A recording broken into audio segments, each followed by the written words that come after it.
à la recherche de la perfection. Tout sera toujours parfait. C'était la devise de Charlotte. Rien, absolument rien, ne devait montrer un quelconque signe de faiblesse, car pour Charlotte, il fallait que cela soit parfait. Tout ce qu'elle faisait, elle y passait des heures pour que rien ne dérape. Et quand elle écrivait, les boucles de ses lettres devaient être parfaites.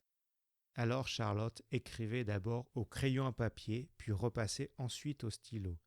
Il fallait qu'elle soit parfaitement habillée, mais il ne fallait pas arriver en retard, car la ponctualité était aussi une affaire de perfection. Le repas devait être équilibré, point trop chaud ni trop froid. C'était une véritable maladie, car si quelque chose n'était pas parfait, alors ça devenait inévitablement un calvaire pour Charlotte qui ne le supportait pas et pour tous les autres qui devaient subir ces désagréments.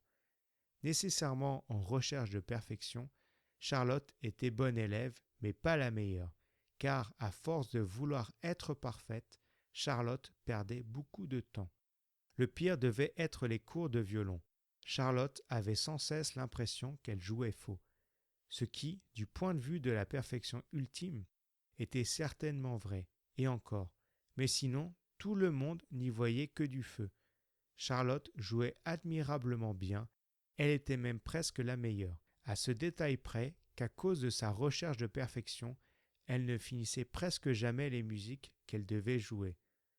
Autre malheur qui a causé bien du tort à M. Vigneroux, le professeur de dessin. Là, c'était la catastrophe.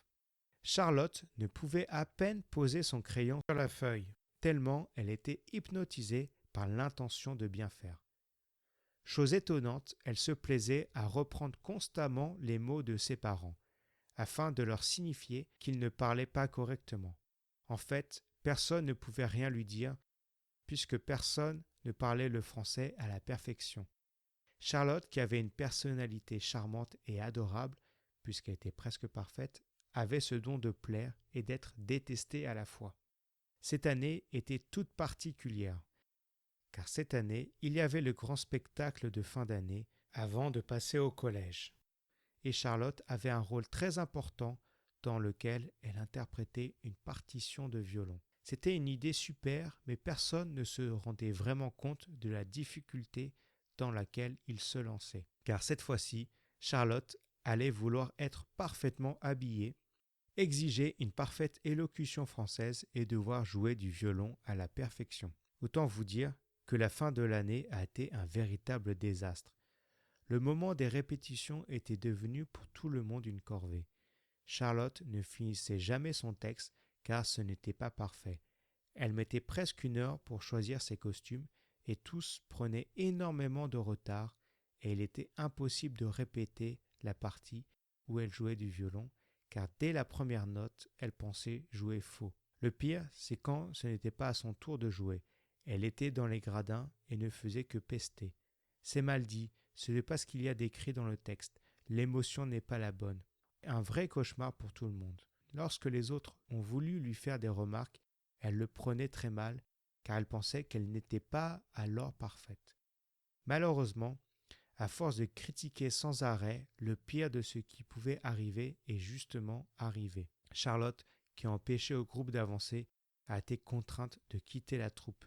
C'était ça où le spectacle ne pourrait avoir lieu. Et Charlotte, malgré tout, dans sa recherche de perfection, préférait partir que de mettre en péril le spectacle de fin d'année. Triste de ne plus participer à l'aventure, Charlotte tout de même se cachait pour observer les répétitions. Elle trouvait que Sophie, qui était sa remplaçante, était vraiment très mauvaise. Mais elle n'avait plus le choix. Finalement, Charlotte était fâchée contre elle. Elle n'était pas assez parfaite pour faire semblant de ne pas être parfaite avant d'être acceptée de tous. Le temps passa et la fin de l'année approchait. Charlotte avait beaucoup réfléchi et elle se dit que peut-être la perfection n'était pas toujours la bonne solution, puisqu'à chaque fois, cela lui apportait des situations compliquées avec ses amis. Mais voilà que le hasard allait rendre une dernière faveur à Charlotte, une dernière chance de se rattraper. À 2 semaines du spectacle, la malheureuse Sophie, qui remplaçait Charlotte, est tombée dans les escaliers. La pauvre a eu une grosse entorse à la cheville et le poignet cassé. Elle ne pouvait ni marcher ni jouer du violon. Ainsi la troupe a demandé de l'aide à Charlotte, mais à une seule condition, accepter de ne pas être parfaite. Charlotte, qui avait pris de nouvelles résolutions, a évidemment accepté. Les 2 dernières semaines de répétition ont été magiques. Charlotte, qui avait lâché prise, était encore meilleure que lorsqu'elle souhaitait trouver la perfection. Tout ce qu'elle faisait avait plus d'émotion et d'humanité finalement. Le grand jour arrivait, la salle était pleine, une vieille pensée traversa l'esprit de Charlotte juste avant qu'elle ne monte sur scène. Et si je n'étais pas parfaite, que je me trompais dans mon texte et que je jouais faux du violon? Le stress montait de plus en plus, mais c'est alors que Charlotte respira un grand coup. Peu importe que je sois parfaite ou non, ce qui compte, c'est de se faire plaisir au moment où on joue. Le spectacle s'est parfaitement bien déroulé, c'était tellement bien que le public tout entier s'est levé pour faire une ovation extraordinaire. C'était une véritable réussite et tout le monde félicita Sophie qui avait donné le meilleur d'elle-même, alors que Charlotte profitait de ce moment de pure joie avec ses amis et toute la troupe. Elle a fini par se dire une chose qu'elle n'oublierait jamais. La perfection ne peut s'atteindre ou être recherchée. La perfection, c'est quand on vit les choses pleinement à l'instant présent.